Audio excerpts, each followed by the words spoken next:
Hi everyone, my name is Angie and I'm the strongest girl in school. I mean that literally. I have good genes and I got them from my mother. Yes, my mother was a former weightlifter and oddly enough, my father was a ballroom dancer. Although they are both very different and look weird and funny on the outside, no one dared to discuss them as a couple because everyone was afraid of my mother. Over the years, she retired from sport. Dad continued to teach ballet and my mom opened her own fitness gym where a lot of people went. She's been dragging me there since I was 6 months old. That's where I learned crawling, walking, jumping, and everything else. By the time I was 7 years old, I was easily lifting 5-kilogram weights, one in each hand while doing squats. Everyone predicted an athlete's career for me, following in my mother's footsteps, but that didn't work out. My mother had a lot of enemies, so it was not possible to build a sports career for political reasons. And how we tried, and we were not thrown. Still, I did not give up hope. Mom's greatest enemy was her former coach, the very first. He almost ruined her health, and when she became famous, he started writing nasty things in the press about how she owed him money, or that she defamed his dignity and other bullshit. Thank God she didn't take it seriously, but the guys in their mutual circle of acquaintances did. Mom would come home angrily, throw documents on the table, and cover her face with her hands. Rejected again? Yes! No one even wants to take you to school. That bastard tried to ruin my daughter's life. I'll kill him. Come on, Mom, just forget about it. Apparently it's not working out yet, so what if you put me in an elementary school? And what are you going to do there? You're not going to have an athletic career there. I know, but at least I'll be learning and not just wasting time like I am now. You're right. I love you so much, my daughter. And I love you, Mom. So we did. My mother put me in a normal high school, and I finally went to learn among regular kids instead of being homeschooled. I was 14 years old at the time. Can you imagine? I didn't know how to live school life at all, and was learning everything from scratch. The teacher asked me to clean the blackboard, and I got up from my desk. The whole class was staring at me then, at my size. The desks were close together, and my muscular legs could barely fit among them. I bumped my butt against the corners and moved them around. My classmates just laughed. I went to the blackboard, and not knowing how to do it, I took a mop and started wiping the blackboard with it. What are you doing? You said to wipe the blackboard? The class exploded. One boy named Dread laughed the loudest. He looked like a bespectacled gopher, doddery, skinny, a worm with giant glasses. Why are you laughing, gopher? Mrs. Byrne, she insulted me. So, Angie, you probably don't know this, but that's not how we wash the blackboard here. The teacher pointed me to a rag and told me to wash it in the bathroom. I went looking for the bathroom and found it. There was no water, so I went into the stall and lifted the toilet lid. There was water in there. I took a long look to wet the rag or not, and then I figured if I came back with a dry one, that Dread would be laughing again. I stood back up, opened the stall door wider, and started soaking the rag in the water. Before I knew it, someone was inside. Yep, it was Dread. What are you doing in the men's room? Huh? Is this the men's? Hello, you stupid tube. You can't come in here. Get out. I got up and he saw the rag. Ew, did you wet the rag in the toilet? What's the sink for? There was no water. You should have just turned it to the left like this, see? How the hell did you live to be your age? You don't belong here, you hear me? Get the fuck out of here. Every word Dread said sent a cramp through me. Every muscle in my body wanted to hit him. He just kept talking and talking, being a smartass. Then the guys in the hallway saw Dread fly out, knocking down the bathroom door. He was screaming that I'd broken all his ribs. I picked him up like a feather and just threw him out of there. Everyone came running out at the noise, even the headmaster. Do you know what they called me? Hulk, like dumb and mean and aggressive. The kids shunned me, but yeah, when I'm angry, no one can beat me. I hate being called dumb, like the Hulk. That wasn't all. In the evening, Dread's dad and my mom came over. They met in the principal's office, where Dread the dumbass and I were sitting too. What the hell are you doing here? And this is how we meet again. Is this your son? Yes, that's right. And this is your daughter? As you can see. She looks just like you. She's in great shape, and so are you. Why are you suffocating us? My daughter can't get into any sports school because of your gossip. You act like a pussy. You're my coach, too. God, chill out. Your daughter hit my son. She threw him into the other room. You can't go to public school either now. What did you say? Are you telling me what to do? You and she belong in a circus, all right? I knew my mom's look because I had the exact same look. But then the principal came in and asked everyone to sit down. I was punished that first day, made to apologize, and was still on duty in class all week. During that time, my mom was coming up with a revenge plan. Dred and I didn't talk, didn't even look at each other. Guys talked to me, but not many, just the ones who needed protection from the upperclassmen. After a couple of weeks, my mom informed me that a sports school had changed their minds. Their condition was strict discipline. They had heard about my incident and asked me to behave well for 3 weeks, after which I would be invited for an interview. I promised my mom I wouldn't get into anything. I let everything pass me by. Someone hurt me, hit someone, took something away. I just threw them a finger and went on. Dred came alive too and started hitting me with words. Apparently, he thought I was trying to change, so I could be provoked and I wouldn't do anything back. Only I know how I clenched my fists in my pocket when this jerk called me names. Once he even broke into the bathroom while I was sitting there and started filming me. I just closed up and sat there without looking up, and then I came out like nothing had happened. Then his friends started throwing tomatoes at me and food from the canteen. They even poured milk over me, and I endured everything. The main thing was to last another week. 1 more week. And then my mother came to school again and ran into Dred's dad in the hallway. Heard you're doing okay with schools. Well, I'm not all powerful after all, because if it were up to me, I'd send you and your daughter to unload railroad cars. Mom! No, Angie, it's not worth it. We've got to get to the principal's office. Come on. You're like your mother. Cowardly, worthless underachievers. What did you say about my mother? What, did you grow hair in your ears? Can't you hear? Your father is ballerina. I wonder how he lives with you. I guess he sneaks food around the house in his skirt, doesn't he? On death threat? I bet if there was a boy, he'd be as squishy as your daddy. Yes, son, remember, women like that are to be avoided at all times. They're like men in skirts, and they're dumb as corks. What did you call us? Dad, they didn't even understand the first time. That was it. My mom and I looked at each other and ran right into them. She had the coach, and I had a son. They tried to fight back, but they couldn't do it. Finally, we both lifted them up on our heads, and like a barbell, my mom threw his dad, and I threw his son on top of him.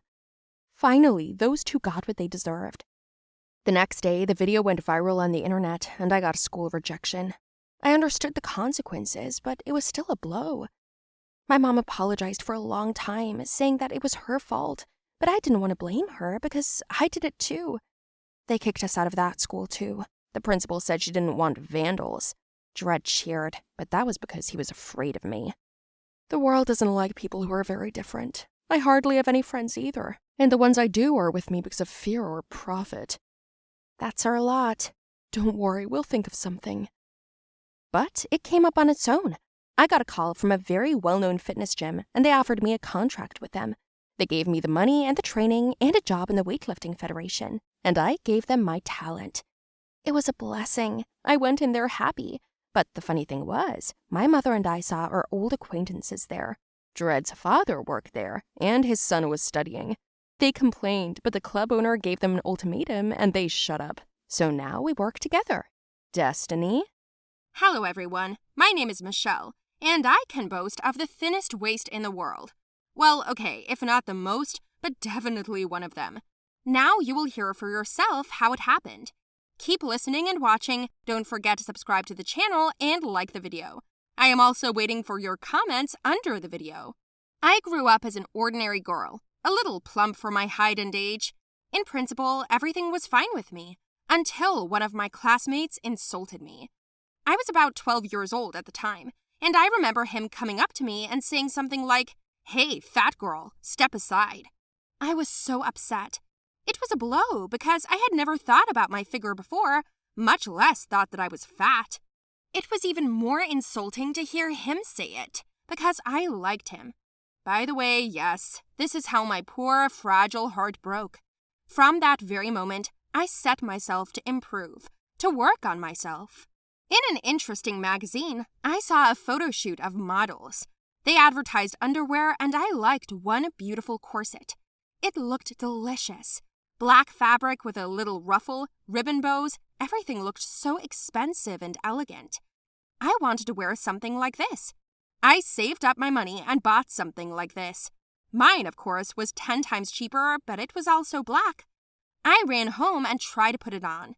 To be honest, it wasn't the first time I did it, and when I did, I couldn't breathe. It seemed to me that all my internal organs were lifted up and someone was squeezing my stomach hard from behind. I've never experienced such discomfort before. I also couldn't hunch over like I usually did. The corset held my posture. This was also a huge plus for it. But I wanted to take it off. I was dying of pain in my back and stomach. I couldn't even eat properly because of the inconvenience, but I wasn't going to give up. I wore the corset everywhere, not taking it off even at night, and kept to a diet, refused sweets or gluten. With each passing week, the discomfort became less and less. I took off the corset only to wash it, that is for 20 minutes a day, and then put it back on again. My back straightened, the pain decreased, and everywhere, I felt light and healthy. So it took a couple of months, and then I was surprised to notice that I had lost weight. The corset was a little loose in the abdominal area, and that was my victory. What did I do next? I went and bought another corset, a little narrower, firmer, more beautiful. I did not spare the money when I saw that they work. My goal was now not just to lose weight, but to have the thinnest waist in the class. By the way, there was another girl in my class whose name was Lauret. She was the thinnest in the class, and her belly was about 55 centimeters at the waist, and I planned to beat her figure, to reduce to 50 centimeters. I knew it would be difficult, and I would probably have to pull the corset down again, but I wanted so badly to rub that goat's nose, so that he would once and for all remember me as the slimmest girl in the class. Well, it was said and done. Every month, I tightened the corset by 3 to 4 centimeters, and after about a year, my waist became straight aspen. I remember standing in front of the mirror, taking a measuring tape and wrapping it around my waist, and there was the cherished 50 centimeters. I did it! I became the thinnest girl in my class. During this time, I had changed corsets about 8 times. I continued to diet, to stretch more, and after the holidays, I came to school in a new dress with my favorite corset underneath. Everyone looked at me in surprise, and I was so pleased with myself. I walked up with my slender figure to the classmate who insulted me by calling me fat once, and smiled at him. He stood there in a daze for a while, and then he said that I was no longer fat, I was now sick in the head. Can you imagine? I could have bitten him for saying that. He enraged me. All the pain, torment, and dieting spilled out at that moment in a great aggression. I attacked him like a wild cat, scratched his face, kicked him in the knees and ribs, pulled out the hair on his head like petals from a daisy. And I shouted loudly. I don't remember what, maybe even cursed. The teacher stopped me. She grabbed me and led me to the principal's office. There I told him everything as it was. All the revelations came out of me, along with tears. The principal listened to me for a long time, and then called the boy to her office. His name was Austin. He came in, sidestepping me a little, sat down cautiously in the chair next to me, and asked what they wanted from him. The director said that he was not behaving like a real man, then explained that he had no right to insult me and call me names, especially after I had done so much work on myself. Her actions deserve respect, and what else can you show us besides insults? The principal asked. But Austin stared sadly at the floor, said nothing at first, and then turned to me. I'm sorry, I didn't mean to. I didn't want to forgive him, but I knew I had to put an end to it. I told him to get lost, and then I got up and went to class. About 6 days passed since that day. Austin came up to me again, and he asked me where I lived, and I was surprised, but he said he wanted to apologize properly. In general, in the evening, I was waiting for a basket with flowers and fruit, and inside it was a nice note like, "Sorry again." It was a beautiful gesture, but it wasn't enough. The next day at school, he came up to me and asked me to go to the movies, and I thought, why not? After all, he might be making amends like this. I went to a movie with him, then to a cafe, and we walked home. To be honest, I was still mad at Austin, but at the same time, something else was beginning to stir inside, but it wasn't anger. Not at all. At school, Austin would offer to carry my bag, sit next to me at lunch. Sometimes we would even walk home together after class, and he would still come in the evenings. And when we were friends, on one of the walks, I told him that we should stop. Stop what? What is it? He asked me. I'm not mad at you anymore. You don't have to arrange walks, movies, coffees. I'm not mad anymore. You're a good guy, I said. Austin stiffened visibly. He stopped, stood in front of me, and said he didn't do it for that at all. Then for what? I asked, and he kissed me. At first, I was very surprised. I wanted to push him away, hit him. But then I realized that I also somehow wanted this. After a couple of minutes, he apologized for calling me names again. I always liked you, in any weight with any parameters, and I do not know why I hurt you then, but I did not want to hurt you. And then when I saw you different, transformed, I was even more confused, he said. He kept saying something, but I still couldn't believe what he was saying at all. Wait, what? So you liked me and that's why you said something nasty? I asked. He looked down at the floor again and nodded. At first, I was very angry again, and then I thought about it and realized that it was really only because of that situation that I saw myself on the other side, stronger in spirit, body, and mind. I proved to myself that I can work on myself in spite of ridicule, talk, or rumors.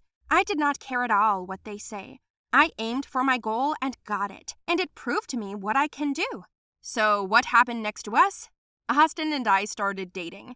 He signed up for a gym to work up his abs. Don't think I put him up to it. He himself decided that for a girl with a perfect figure, then he should be a guy like that. I, by the way, also signed up for sports. I'm on the right diet and have already taken off my corset.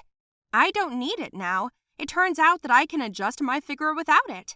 I continue to feel great, love my body and myself, and I noticed that people around me began to treat me in the same way. People feel your confidence and reach out to the strong. So I advise you, before you start working on your body, first work on your inner state, and specifically on your thoughts and attitude towards yourself. Then and only then, the right people will reach out to you and you will have a healthy mind, body, brain, and everything else.